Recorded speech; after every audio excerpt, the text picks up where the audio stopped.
नमस्कार फ्रेंड, मैं advocate Suman Kumar Singh, Delhi high court आप सबका आपके अपने यूट्यूब चैनल पे हार्दिक स्वागत और अभिनंदन करता हूँ। आज है 7 मई और 6 मई से रिलेटेड जितने भी करंट अफेयर्स हैं सबको कवर करने की कोशिश करेंगे और उससे रिलेटेड डिटेल जो कि एग्जाम पॉइंट ऑफ व्यू से इम्पोर्टेंट है उसको भी देखेंगे। शुरू करते हैं।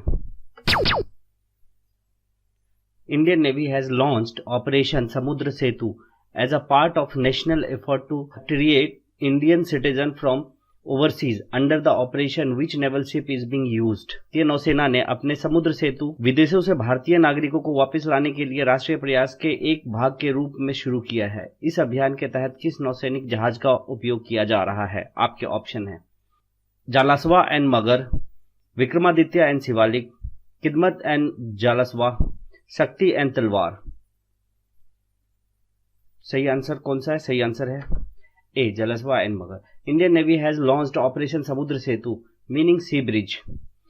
जो समुद्र सेतु है इसका मीनिंग सी ब्रिज है, सी पर ब्रिज बनाना। A total of 1000 person are plan to evacuate during phase 1 from Male in Maldives. Maldives से एक समुद्र सेतु है, इसका मीनिंग सी ब्रिज है, सी पर ब्रिज बनाना। A total of 1000 person are plan to evacuate during phase 1 from Male in Maldives. Maldives से 1000 लोगों को वापस लाने का प्लान है इस समुद्र सेतु ऑपरेशन के तहत, जो कि नेवल का एक्सक्लूसिव, इंडियन नेवल का एक्सक्लूसिव है।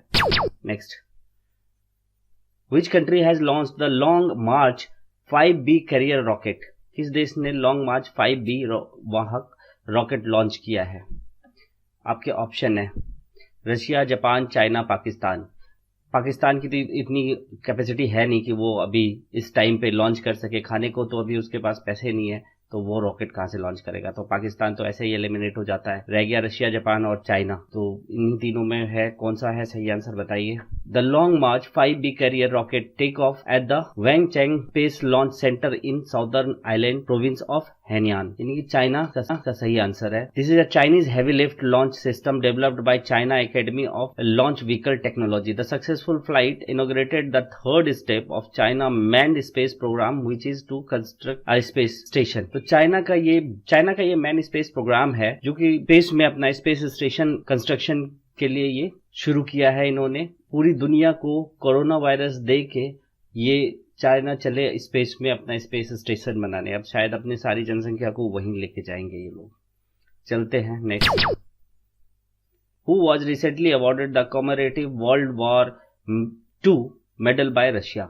हाल ही में रूस द्वारा द्वितीय विश्व युद्ध के पदक से किसे सम्मानित किया गया था? आपके ऑप्शन है नरेंद्र मोदी, किम जोंग अन, शिंजो अबे, मून जाए इन। जान के बहुत हैरत होगा कि ये अवार्ड जो दिया है किम जोंग अन को, जो कि उत्तर कोरिया के तानाशाह है। देख लेते हैं इसमें डिटेल क्यों दिया इनको। Russian President Vladimir Putin has awarded Kim Jong-un a commemorative war medal marking the 75th anniversary of the victory over Nazi Germany, the Russian embassy in Pyongyang. The medal was awarded to North Korea leader for his role in preserving memory of Soviet soldier who died in North Korean territory. जो North Korean territory में Soviet soldier की मौतें हुई थी, उनके याद में जो इन्होंने किम जोंग अन ने जो मेमोरी बनाया है, उसके लिए इनको ये अवार्ड दिया व्लादिमीर पुतिन ने। Next,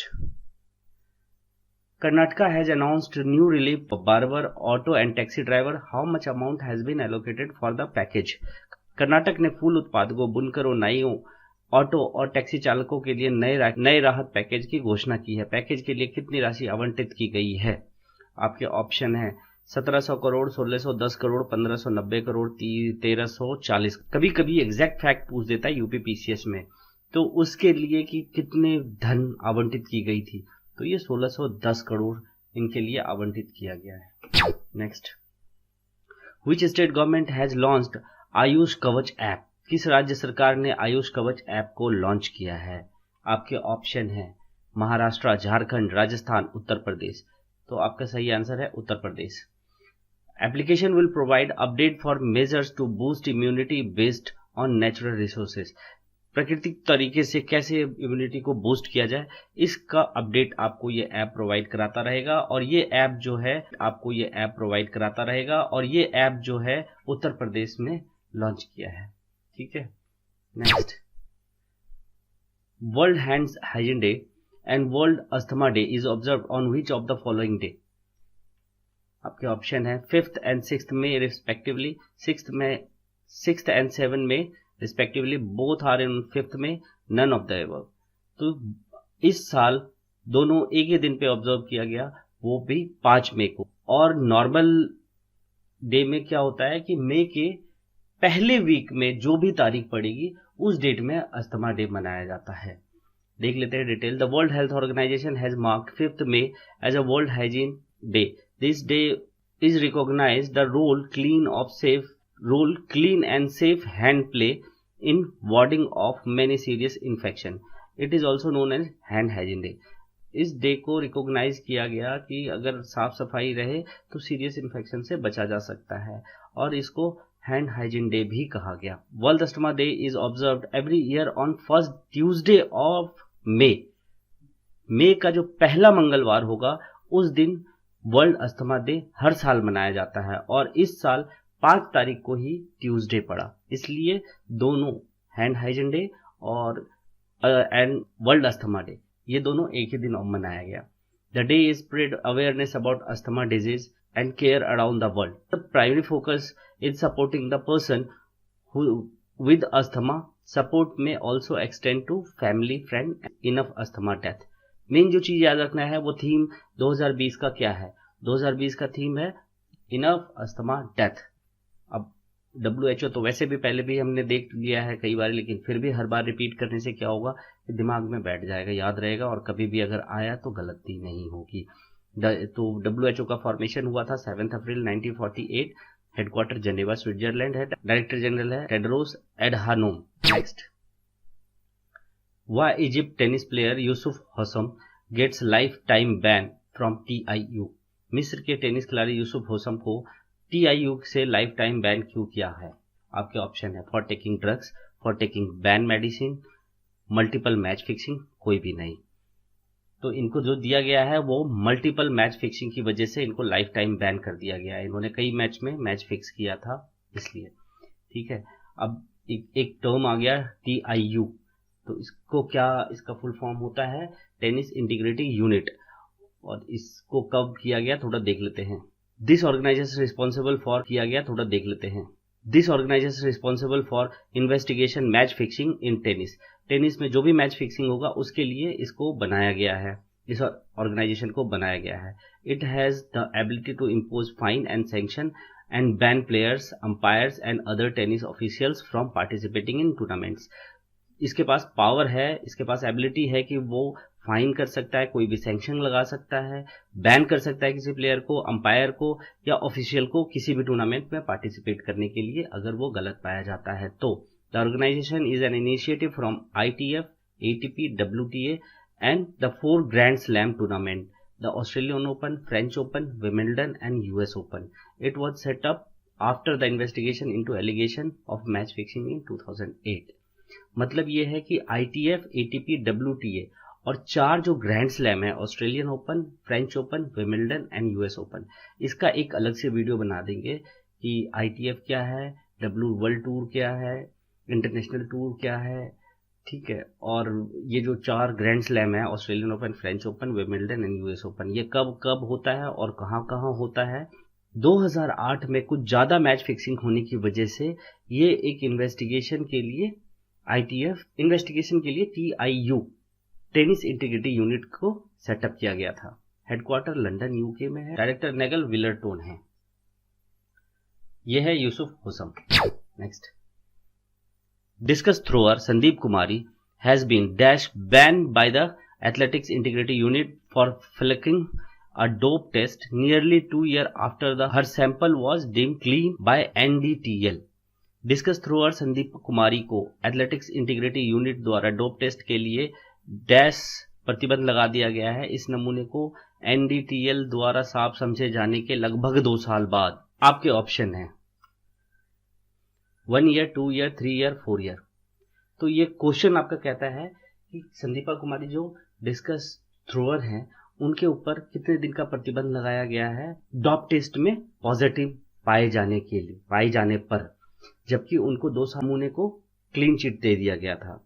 तो थोड़ा संदीपा कुमारी के लिए जान लेते हैं। संदीपा कुमारी ने एक गोल्ड मेडल जीता था गुवाहाटी में जून 2018 में नेशनल इंटर स्टेट चैंपियनशिप के अंदर, जिसमें कि इन्होंने डिस्कस थ्रो किया था 58.41 मीटर। उसके बाद वाडा ने, वर्ल्ड एंटी डोपिंग एजेंसी ने डिसाइड किया कि इनके सैंपल को कनाडा बेस्ड मॉन्ट्रियल लेबोरेटरी में टेस्ट कराया जाए। तो जब टेस्ट कराया गया तो यहां से पॉजिटिव आया, और उसके बाद 26 जून 2018 से 21 नवंबर 2018 तक इनके सारे जो भी इन्होंने गेम खेला, जो भी इनको अवार्ड मिला, सबको खत्म कर दिया गया, सबको कैंसिल कर दिया गया और इनको 4 साल के लिए बैन कर दिया गया। और वो इनका जो बैन शुरू होगा वो 26 जून 2018 से, जिस डेट में इनका सैंपल कलेक्ट किया गया था। ठीक है, तो आपका सही आंसर है 4 ईयर। ठीक है, अब नेशनल डोपिंग टेस्टिंग लेबोरेटरी ये भी 2008 में बना था, और इसका फंक्शन है, सॉरी यहाँ टी छूट गया, testing for ban drugs in human sports. NDTL आ गया। जब NDTL आ गया तो वर्ल्ड एंटी डोपिंग को भी थोड़ा देख लेते हैं। 10 नवंबर 1999 में बना था। इसका हेडक्वार्टर है मॉन्ट्रियल, कनाडा। और ये है संदीप कुमारी, जिनको कि बैन कर दिया गया 4 साल के लिए। क्या होता है, कई बार खिलाड़ियों को भी नहीं पता होता कि जो वो दवा ले रही है वो बैंड है, और गलती से दवा ले लेने के बाद में जब पता चलता है कि वो बैंड मेडिसिन उन्होंने कंज्यूम कर लिया, और उसकी वजह से वो डोप टेस्ट पॉजिटिव उनका आया और उनका करियर खराब हो जाता है। ये थोड़ा सा देखना चाहिए साई को, स्पोर्ट्स अथॉरिटी ऑफ इंडिया को, कि किसी प्लेयर का करियर खराब ना हो। Next, on May 5, 2020, around 40 countries took part on an online summit called Global Response International Pledging Conference, initiated by whom? 5 मई 2020 को लगभग 40 देशों ने एक ऑनलाइन शिखर सम्मेलन में भाग लिया, जिसे ग्लोबल रिस्पांस इंटरनेशनल प्लानिंग सम्मेलन कहा गया। किसके द्वारा शुरू की गई? आपके ऑप्शन है G20, SAARC, European union, USA। ठीक है, तो ये यूरोपियन यूनियन के द्वारा शुरू की गई। आपका सही आंसर है European Union. The main aim of the conference was to raise fund for research of कोविड-19, स्पेशली वैक्सीन डेवलपमेंट। तो जो अभी कोविड-19 पूरे वर्ल्ड में फैला हुआ है, इसके वैक्सीन बनाने के लिए जो रिसर्च में पैसा खर्चा होगा, उस खर्च के लिए फंड रेज करने के लिए ये कॉन्फ्रेंस ऑर्गेनाइज किया गया था यूनियन यूरोपियन के द्वारा। यूरोपियन यूनियन में अब किसने कितना दिया? तो यूरोपियन यूनियन ने डोनेट किया $1 बिलियन, फ्रांस ने डोनेट किया $500 मिलियन, सऊदी अरबिया ने डोनेट किया, सऊदी अरबिया और जर्मनी ने 500 मिलियन डोनेट किया, जापान ने 800 मिलियन USD डोनेट किया। ठीक है, अब यूरोपियन यूनियन क्या है वो देख लेते हैं। जब इन्होंने ये इतना अच्छा कॉन्फ्रेंस ऑर्गेनाइज किया तो इसके बारे में जानना थोड़ा ज़रूरी है। इनका फॉर्मेशन हुआ था 1993 1 नवंबर। हेडक्वार्टर ब्रसेल, बेल्जियम में है। टोटल 27 मेंबर स्टेट है, लेकिन अब ये 27 कम होने के कगार पे है, क्योंकि अपने यूनाइटेड किंगडम अपने आप को अलग करने के उसमें है, और बहुत ज़्यादा इसमें कंट्रोवर्सी है। तो हो सकता है ये 27 से 26 हो जाए। ठीक है, founder Germany, Italy, France, Netherland, Belgium, Luxembourg. Total 6 country ने मिलके इसको बनाया था। Next, Nigah scheme to be launched by which of the following state? Nigah योजना निम्न में से किस राज्यों द्वारा शुरू की जाएगी? हिमाचल प्रदेश, उत्तर प्रदेश, बिहार, गुजरात। तो ये शुरू की जा रही है हिमाचल प्रदेश के द्वारा। इस स्कीम में आशा वर्कर जो है, आशा हेल्थ वर्कर और आंगनवाड़ी वर्कर, ये सब मिलकर के उन लोगों को अवेयर करेंगे, उन लोगों को एजुकेट करेंगे जो बाहर किसी शहर से अपने घर को पहुंचे हैं। और स्टेट गवर्नमेंट ने ये भी मार्क किया है कि ये भी कहा है कि उन सबको मार्क किया जाए जो अदर स्टेट से आए हैं। ठीक है, क्योंकि ट्रेन्स वगैरह अलाउ कर दिया गया, जो वर्कर या पर्सन फंसे हुए थे बाहर, तो उनको उनके घर तक पहुंचाने के लिए स्पेशल ट्रेन अलाउड किया है। तो जो वो बाहर से पहुंचेंगे उनके लिए ये योजना स्कीम शुरू किया है। आज का सेशन यही खत्म करते हैं। कल मिलते हैं पॉलिटी के MCQ और नए करंट अफेयर के MCQ के साथ।